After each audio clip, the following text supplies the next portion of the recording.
আসসালামু আলাইকুম ওয়া রাহমাতুল্লাহি ওয়া বারাকাতুহু। সম্মানিত ভিউয়ার্স, প্রশ্ন উত্তর পর্বের আজকের পর্বে পবিত্রতা অর্জন সম্পর্কীয় আরো একটি মাসআলা জানার চেষ্টা করব ইনশাআল্লাহ। আজকের প্রশ্নটি আমাদের কাছে পাঠিয়েছেন একজন মা। তিনি জানতে চেয়েছেন, শিশুকে দুধ পান করানোর সময় বা দুধ পান করানোর পরে অনেক শিশু দুধ তুলে দেয়।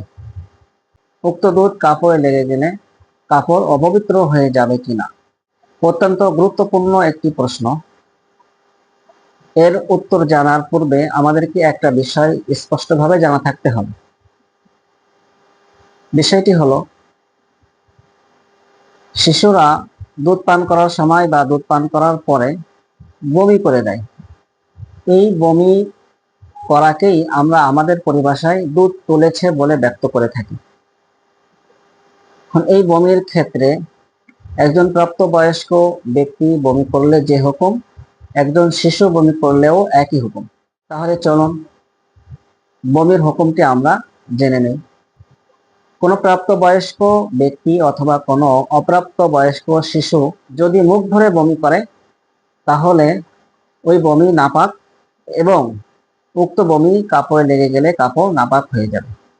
পক্ষান্তরে যদি মুখ ভরে বমি না করে, সামান্য পরিমাণ বমি করে, তাহলে উক্ত বমি যদি কোনো কাপড়ে লেগে যায় তাহলে কাপড় অপবিত্র হবে না।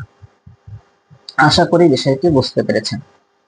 উক্ত মাসালাটি আল বাহরুর রায়েক 1 নম্বর খণ্ডের 34 নং পৃষ্ঠায় উল্লেখ রয়েছে এবং আদ-দুররুল মুখতারের 1 নম্বর খণ্ডের 137 নং পৃষ্ঠায়ও উল্লেখ রয়েছে।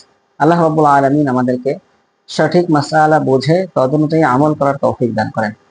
আসসালামু আলাইকুম ওয়া রাহমাতুল্লাহি ওয়া বারাকাতুহু।